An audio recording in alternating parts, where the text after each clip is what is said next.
दीप प्रज्वलित करने का यह भी होता है कि यह एक प्रकाश अंधेरे को दूर करता है, अर्थात ज्ञान की अज्ञानता पर विजय दिखाता है।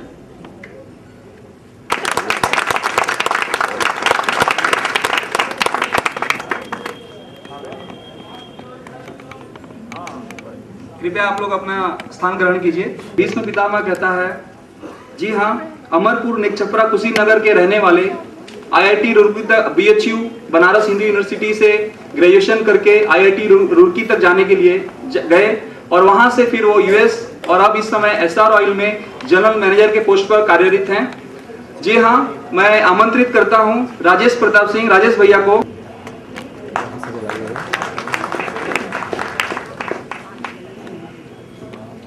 दूसरे हमारे मेहमान हैं जो मूल रूप से टिकरी गांव मझगावा के सपूत हैं और उधर का करो, उधर कीजिए यार।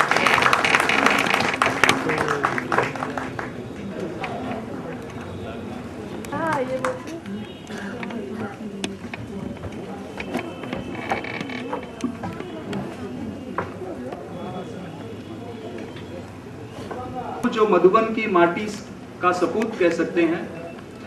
जी हाँ, फोरम के मुख्य संरक्षक जिन्होंने समय समय पर बहुत दूर रहते हुए बहुत ही बिजी पोजीशन पर हैं, लेकिन समय पड़ने पर वो हमारे काफी नजदीक पाए गए हैं।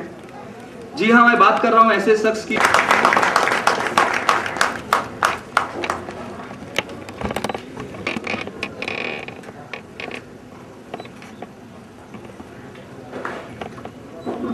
साबरमती के संत कबीर नगर के संत के रूप में पहचाना जाता है। मैं बुलाना चाहता हूं यहां पर बरपरवा गांव हैसर बाजार संत कबीर नगर से श्री ब्रह्मदेव सिंह जी का, जो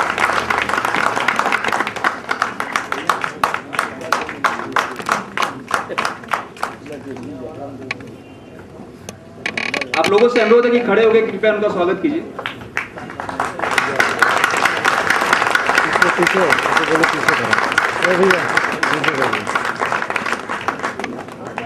इनके बारे में मैं ज्यादा कुछ नहीं कह सकता क्योंकि कुछ कहना मैंने इसलिए नहीं का होना चाहिए। जब तक वो सोचेंगे तब तक वो हो जाएगा। अब स्वागत करेंगे श्री विनोद कुमार मल जी का।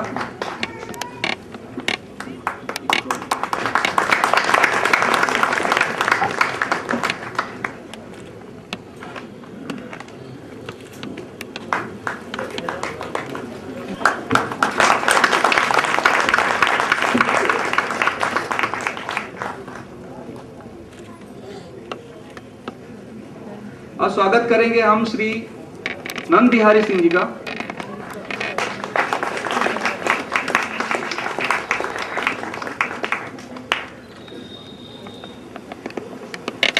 और अंत में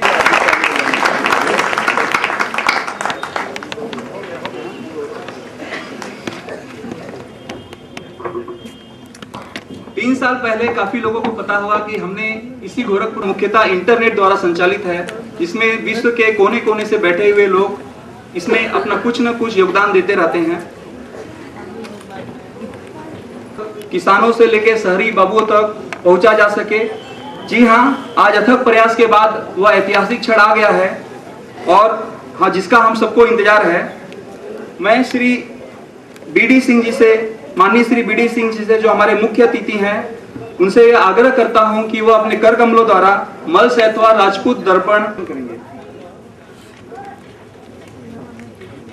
एक एक दे दीजिए। नीचे आओ, नीचे आओ, नीचे नीचे भाई, खींच ले, खींच ले। राकेश पीछे बा, पीछे आ जाइए।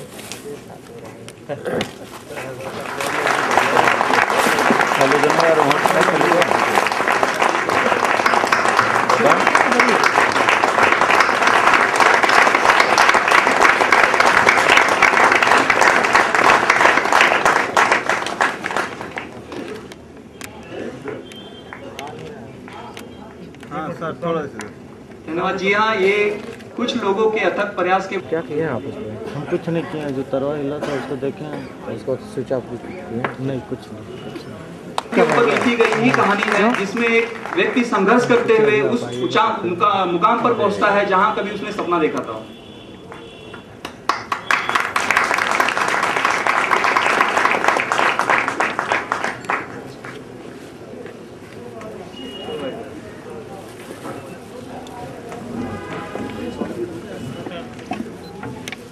अब मैं स्टेज पे आमंत्रित करना चाहूंगा कन्याओं का, जो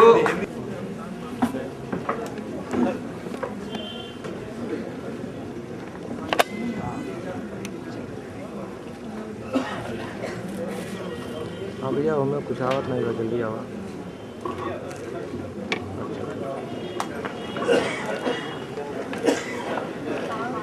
ये धरती आज दरबार है, मेरे अतिथियों का सत्कार है। पावन ये धरती आज दरबार है, मेरे अतिथियों का सत्कार है।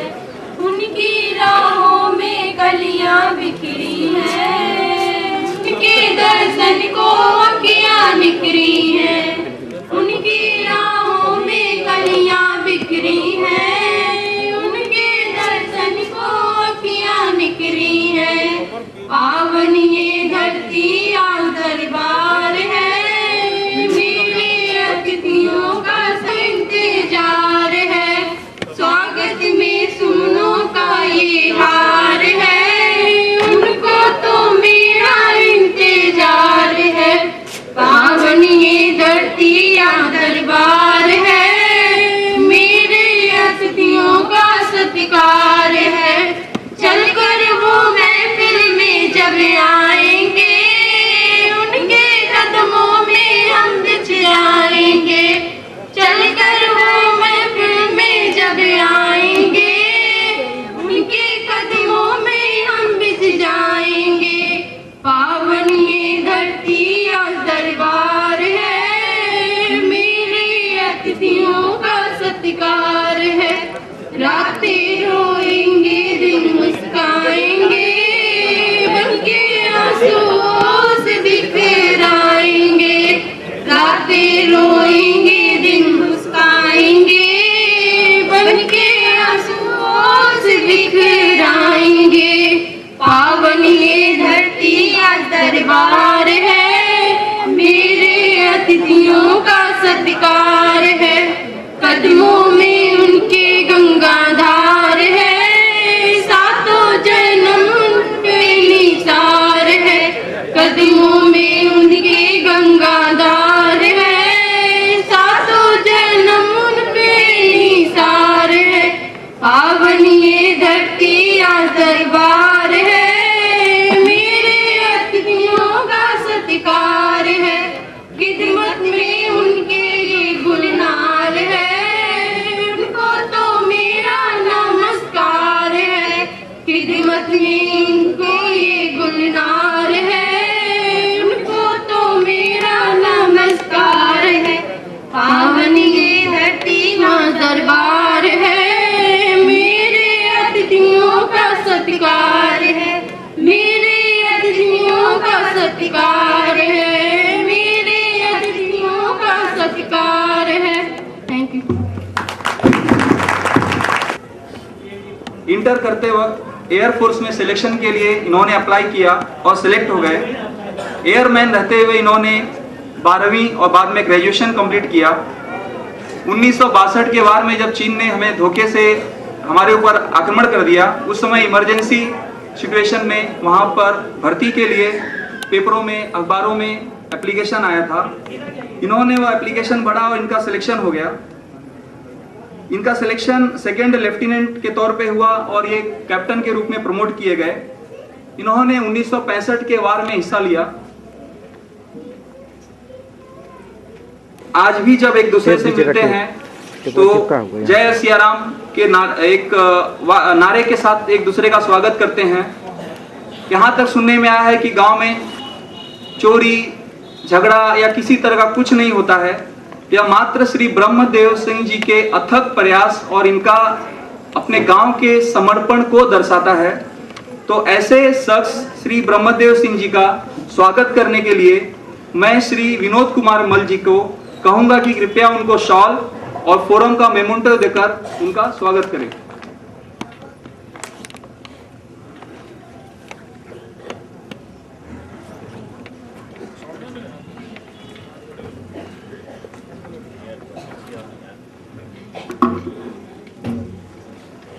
वहीं से सही पड़ेगा।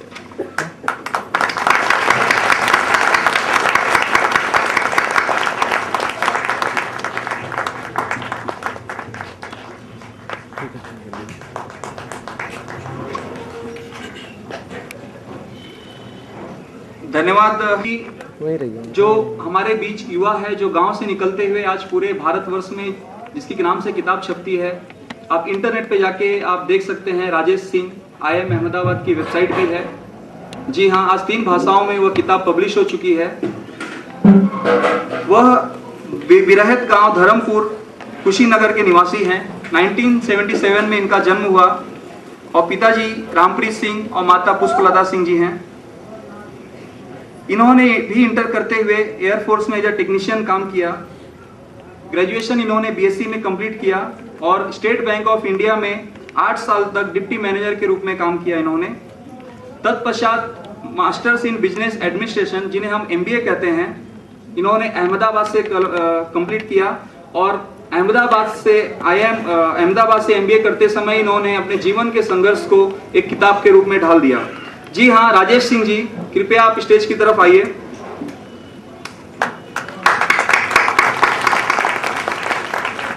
मैं रिक्वेस्ट करता हूं श्री SK सिंह जी का, जो उनको मोमेंटो प्रशस्ति पत्र देकर उनका स्वागत करें, सम्मान करें।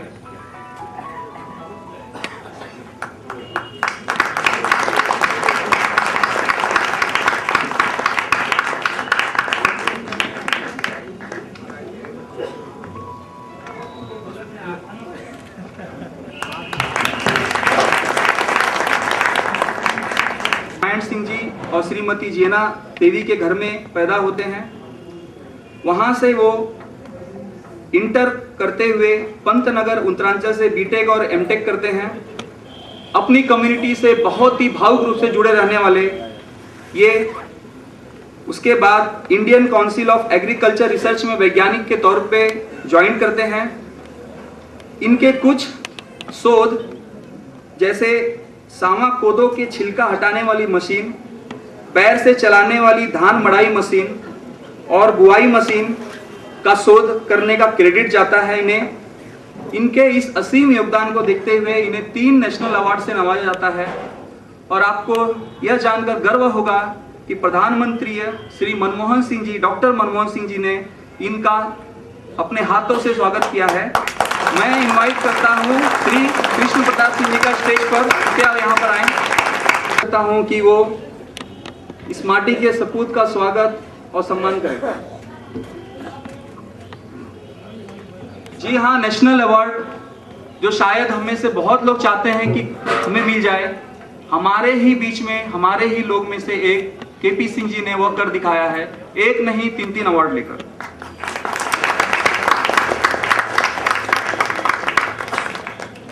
फिलहाल यह IIT खड़गपुर से PhD कर रहे हैं।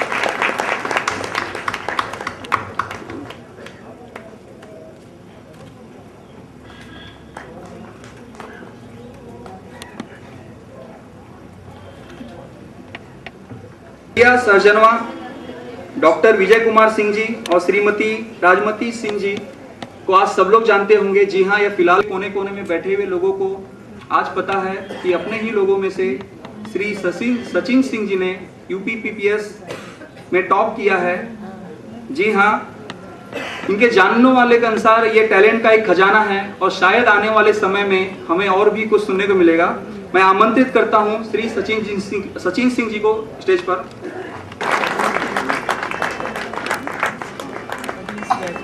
मैं राजेश भैया से प्रार्थना करता हूं कि वो सचिन सिंह जी का स्वागत करें, सम्मान करें।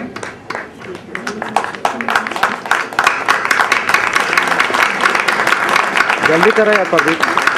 कहाँ से खींच रहे हैं?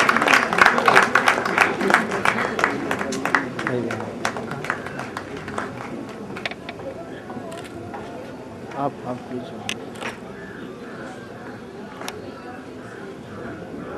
सचिन सिंह जी, जिनके बारे में आज हम सभी जानते हैं, शायद उत्तर प्रदेश का कोना कोना जानता होगा, ये अपने ही बीच में से हैं। अब मैं बुलाना चाहूंगा हमारे आदरणीय, हमारे प्रेरणा के स्रोत Shri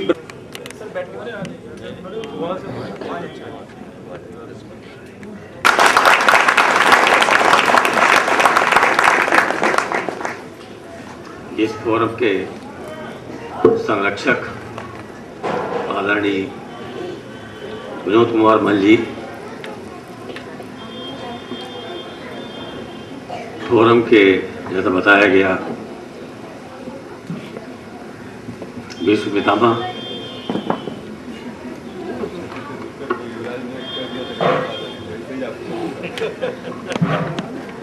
Shri RP. Singh ji, Shri SK. Singh ji, Shri NB. Singh ji तथा उपस्थित बहनों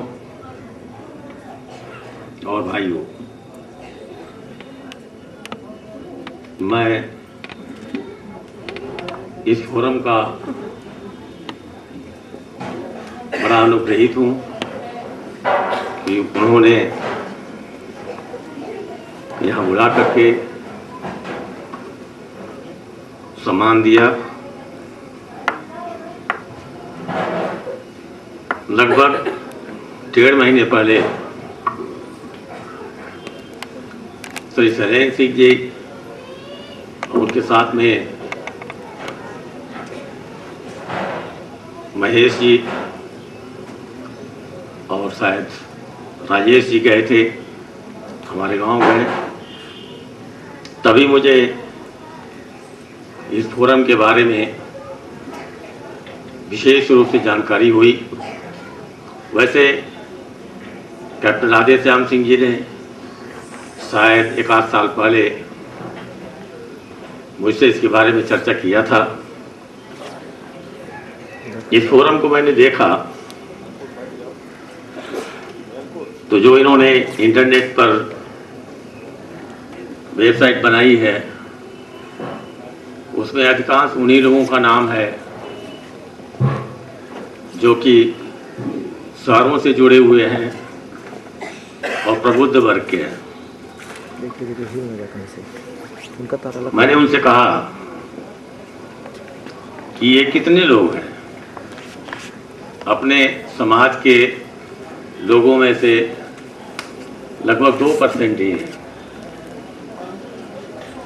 98% या 95% जनता जो है वो गांव में रहती है। और अगर हमें विकास करना है तो गांव से ही विकास हमें आरंभ करना पड़ेगा। और जब तक गांव का विकास नहीं होगा तब तक यह समाज अच्छी तरह उन्नत नहीं कर सकता है। जहां तक मेरा सवाल है, मैं रायपुर में 1982 में था, 3 साल तक वहाँ रहा। स्वामी रामकृष्ण परमहंस विवेकानंद आश्रम से वहाँ जुड़ने का मुझे अवसर मिला। उनके लिटरेचर को पढ़ने को मिला हमें, उनका लिटरेचर। और बार बार मुझे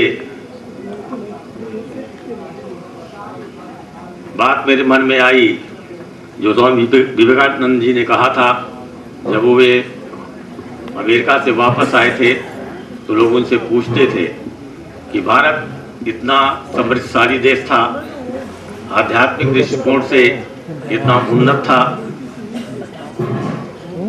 धन धान पर पूर्ण था, फिर भी यह देश गुलाम क्यों?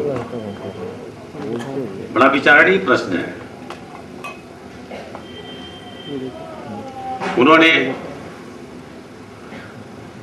मुख्य रूप से 2 उत्तर दिया। उन्होंने कहा कि एक तो जब से गार्गी ने पंडितों को हराया और पंडितों ने महिलाओं की शिक्षा के ऊपर बैन कर दिया, उसी दिन से हमारे देश की अवनति आरंभ हो गई। दूसरी चीज होने का धर्म का अभाव। ये बात बार बार मेरे मन में आती थी और मैं यही सोचता था कि हमारा समाज जिसमें प्रत्येक व्यक्ति के पास खेती है, प्रत्येक व्यक्ति के पास रहने का मकान है, प्रत्येक व्यक्ति के पास पहनने के लिए कपड़ा है, यानी रोटी कपड़ा और मकान की समस्या नहीं है, फिर भी ये समाज जितना उन्नत करना चाहिए उतना उन्नत नहीं किया। क्यों? मुझे बात याद आई स्वामी विवेकानंद जी की कि हमारे समाज में सबसे बड़ी कमी जो थी जो है और जो चलती आ रही है बहुत दिनों से, वह है महिलाओं की अशिक्षा। जिस समाज में महिलाएं, याद करी सच है, जिस समाज में महिलाएं शिक्षित नहीं होंगी, उनको आगे बढ़ने का अवसर नहीं दिया जाएगा, वो समाज कभी भी प्रगति नहीं कर सकता। मैंने सोचा मैं इसमें क्या योगदान कर सकता हूं। मैंने निर्णय लिया। मैंने क्या निर्णय लिया? किसी शक्ति ने यह निर्णय लेने के लिए बाध्य किया कि आप भी कुछ करो। मैं गांव में आया, 1994 में रिटायर हुआ। बच्चे बार बार कहते रहे कि शहर में मकान बनाइए, लेकिन मैंने कहा कि आप शहर में मकान बनाओ, मैं कभी कभी आकर के रह लूँगा, लेकिन मैं तो गाँव में जाऊँगा। गाँव में आया, लोगों से चर्चा किया, छोटी सी मीटिंग लिया, गांव चाय पिलाया लोगों को, और मैंने कहा उनसे कि भाई मैं जब किसी गांव में पैदा हुआ, यहीं बढ़ा, यहीं की मिट्टी में खेला, और प्रभु की कृपा से धीरे धीरे आगे बढ़ा। और जब हम लोग पढ़ते थे, वास्तव में गांव में बहुत गरीबी थी, बहुत गरीबी स्थिति में हम लोग पढ़े हैं। मैंने कहा हम लोग तो गरीबी स्थिति में पढ़े, और आज तुम्हारी आर्थिक स्थिति अच्छी है, फिर भी तुम्हारे बच्चे उन्नत नहीं कर रहे हैं। क्या कारण है? उन्होंने कहा मैं तो नहीं जानता हूँ। मैंने कहा मैं बताता हूँ। प्राइमरी स्कूल है तुम्हारे यहाँ, एक शिक्षक है, 200 लड़के हैं, एक शिक्षक 200 लड़कों को क्या पढ़ाएगा? तुम्हारे बच्चे नकल करके बीए पास कर सकते हैं, एमए पास कर सकते हैं, लेकिन नौकरी नहीं मिलेगी उनको, आगे नहीं बढ़ पाएंगे। इसलिए एक स्कूल खोलो। गांव के सभी लोग सहमत हुए, जमीन दिए, कुछ कमरे बनवाए गए, और आज ये स्कूल चल रहा है, 8वीं तक चल रहा है और बहुत अच्छी तरह चल रहा है। प्रयास ये किया गया गांव की कोई भी ऐसी बालिका न रहे जो कि अनपढ़ हो। मुझे तो एक दिन देख करके बड़ी प्रसन्नता हुई कि कहीं कौड़ी राम के पास की रहने वाली एक लड़की, मुसलमान लड़की, जिसकी रिश्तेदारी हमारे गांव में है, वो आकर के वहां पढ़ती है। और जहां तक मेरा सवाल है, मैं 8वीं कक्षा को प्रतिदिन 1 घंटा अंग्रेजी पढ़ाता हूं। काफी दिनों से, जब से स्कूल खुला है, लगभग तभी से पढ़ाने का, एक तो बच्चों के साथ में रहने का मौका मिलता है, दूसरे, जो कुछ भी हमारे पास ज्ञान है, शिक्षा का ज्ञान है, वो हमें वितरित करना चाहिए, बांटना चाहिए और वहाँ की उन्नत देख करके जैसे काम चल रहा है। हालांकि आरंभ में काफ़ी लोगों ने विरोध किया, कुछ लोगों ने विरोध किया, वहाँ पर पढ़े लिखे लोगों ने विरोध किया, लेकिन प्रभु की कृपा से स्कूल चल रहा है, अच्छा चल रहा है। मुझे याद आता है जब मैं रिटायर हुआ था 1994 में, भोपाल गया था, वहाँ पर हमारे बहुत ही मध्य प्रदेश के बहुत ही दिग्गज पुलिस अधिकारी जो कि डीजी होकर रिटायर हुए हैं, 1986 में रिटायर हुए, मिस्टर HM जोशी, मैं उनसे मिलने के लिए गया कि मैं भी रिटायर हो रहा हूँ। उनकी बड़ी कृपा हमारे ऊपर रही है। तो उन्होंने हमसे पूछा, क्यों बीडी सिंह तुम मकान कहाँ बनाए हो? मैंने कहा सर मैं तो गांव में जाऊंगा। उनका गांव में क्या करोगे? तो मैंने बताया ऐसी हमारी इच्छा है, वहाँ एक स्कूल खोला जाए, कुछ आध्यात्मिक कार्यक्रम चलाए जाए जिससे गांव की प्रगति हो। उन्होंने कहा अच्छा देखेंगे। और ठीक 2 साल बाद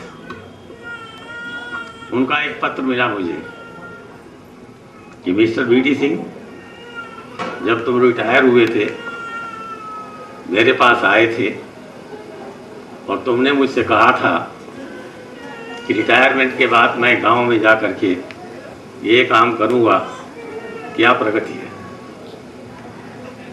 उन्होंने प्रगति पूछी हमारी, तो मैंने प्रगति उनको लिख करके भिजवाया कि इस प्रकार से स्कूल बन गया है, मंदिर प्रांगण है, एक बाग जैसा बनाया गया है, अच्छा, जहाँ पर आध्यात्मिक कार्यक्रम होता रहता है, साधना होती है।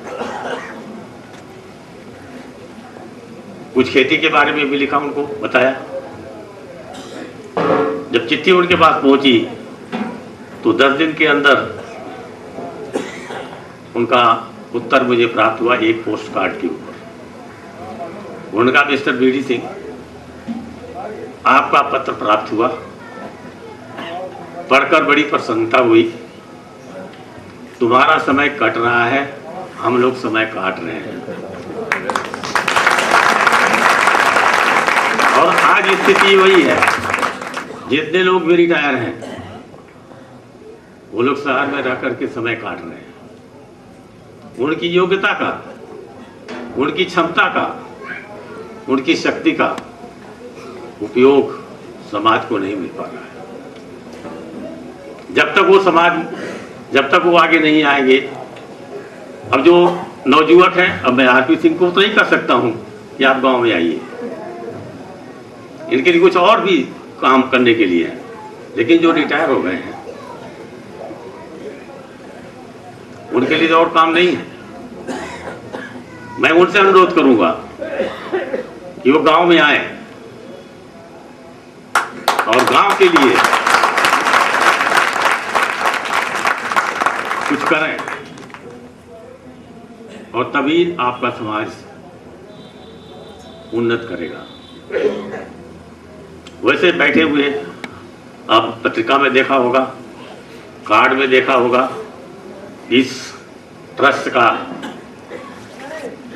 मूल उद्देश्य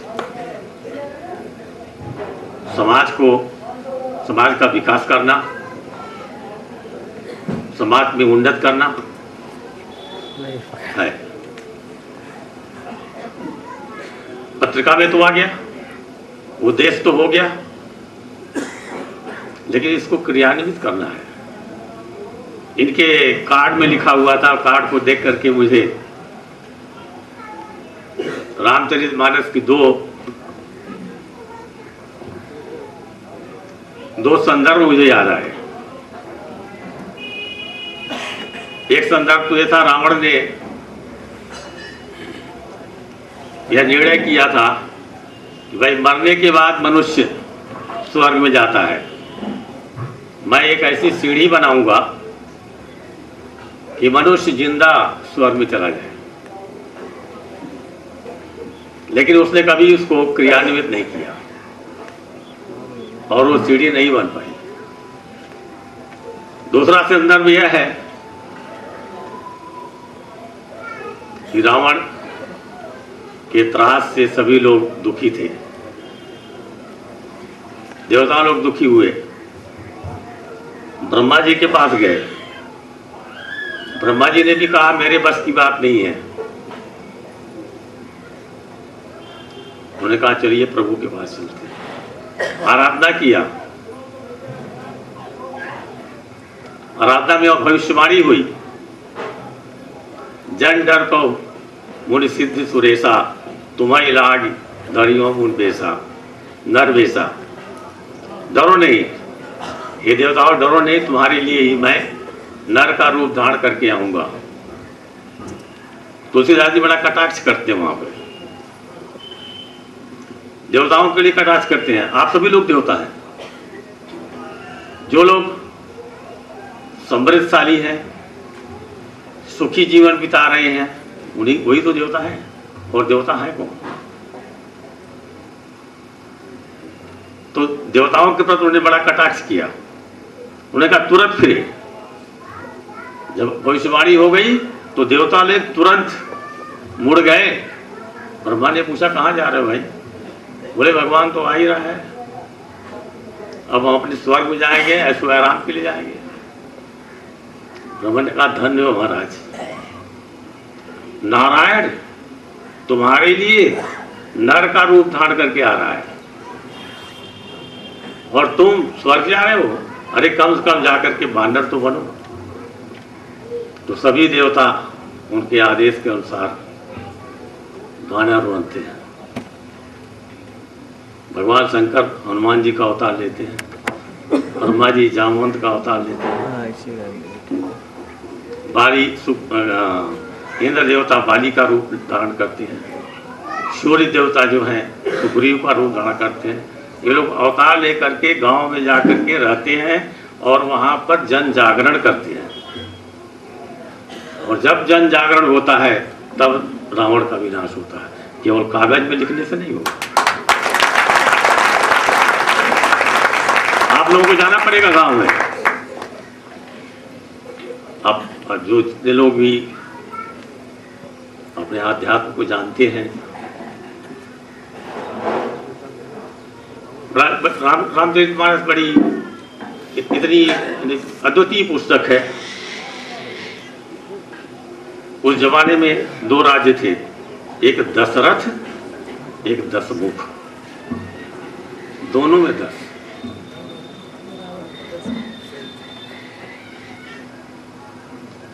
लेकिन दशरथ और दशमुख में आपसी सामंजस्य था कि भाई तुम अपना राज्य वहां करो, हमारे इधर मत आना। जनता कुछ भी कर, जनता जनता मित्राई बचा हुआ था, जनता दुखी थी। दशरथ जी आराम से थे। जब भगवान राम का वनवास हुआ, कौशल्या जी के पास गए तो पहला शब्द उन्होंने कहा, पिता दीन मोहि कानन राजू। पिता ने मुझे जंगल का राज दे दिया, जहां सब भांति मोर बड़काजू, जहां सब प्रकार से मेरी आवश्यकता है। पूरी अयोध्या की जनता राम के साथ में थी, आप यहाँ राज कीजिए, लेकिन उन्होंने छोड़ दिया, जंगल में गए। क्यों गए? जन जागरण के लिए गए। आप रिटायर होकर के अगर गोरखपुर में रहेंगे, लखनऊ में रहेंगे, दिल्ली में रहेंगे, जन जागरण नहीं कर पाएंगे, ये केवल आपका लिखा रह जाएगा। लेकिन गांव में जाने में कठिनाई भी है, कठिनाइयां हैं। सब लोग कहते हैं कि भाई तुम एसपी रहे हो और तुम गांव में कैसे रह रहे हो। आपको गांव जैसा रहना पड़ेगा। गांव वाले जो हैं अपने जैसा आपको मानेंगे। और आज मैं अपने बड़े गर्व के साथ मैं कह सकता हूं कि जब मैं एसपी था तो लोग मुझे सल्यूट करते थे, उनकी बाध्यता थी। लेकिन आज जो प्रेम मुझे गांव में मिल रहा है ना, तो ये पूरा आ जाएगा। वो प्रेम कभी मुझे नौकरी में नहीं मिला।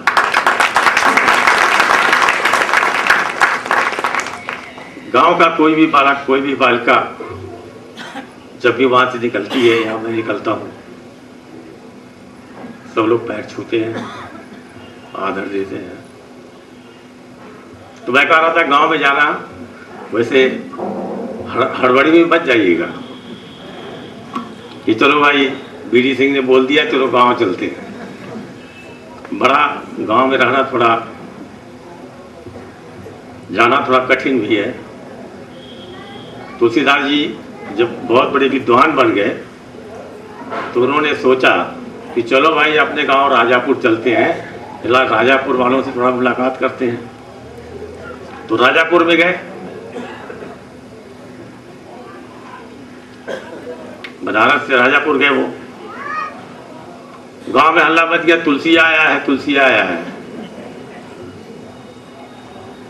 एक यादव भाई थे, वही बैठे, तुलसीदास जी बैठे हुए थे, गांव के लोग इकट्ठे हुए, वो आ गए। तो उन्होंने कहा कि हमहू तुलसिया भैंस चराई, दोनों भी रहा गाई, हम अहिरा कहिरा रह गई, तुलसिया हो गई गोसाई।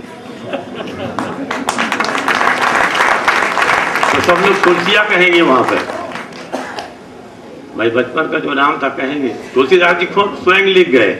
जो वापस आए बनारस में तो लोगों ने पूछा भाई अपने गांव राजापुर आप गए थे, आपका अनुभव कैसा है? तो उन्होंने कहा कि अनुभव तो अच्छा ही रहा,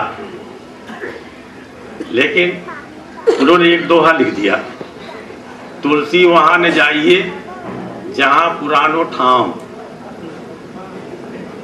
गुण अवगुण जाने नहीं, दियो तुलसिया नाम। तो तुलसिया सुनने के लिए आपको तैयार रहना पड़ेगा, तभी आप गांव में कुछ कर पाएंगे। तो मैं आप लोगों से केवल इतना ही, मैं 94 से रह करके गांव में ही रह रहा हूं। ऐसा नहीं है केवल विद्यालय के बारे में, लड़कियों की शिक्षा तो हो ही रही है। इस बीच में मैं केवल बच्चों का बेस बनाए, मेरा उद्देश्य बच्चों का बेस बन जाए, आधार बन जाए। अगर बच्चे का आधार बन गया तो जो प्रवीण बच्चा है वो अपने आप आगे निकल जाएगा और संस्कार तो उसके अंदर आएंगे ही। गांव की ही बीए पास, एमए पास लड़कियां जब तक उनकी शादी नहीं हुई होती है, मैं सबको अपने विद्यालय में बुलाता हूं और वो टीचर का काम करती है। अब एक टीचर, जो लड़की टीचर बन गई, टीचरों के साथ में कैसे व्यवहार करना, शिक्षिकाओं के साथ में कैसे व्यवहार करना,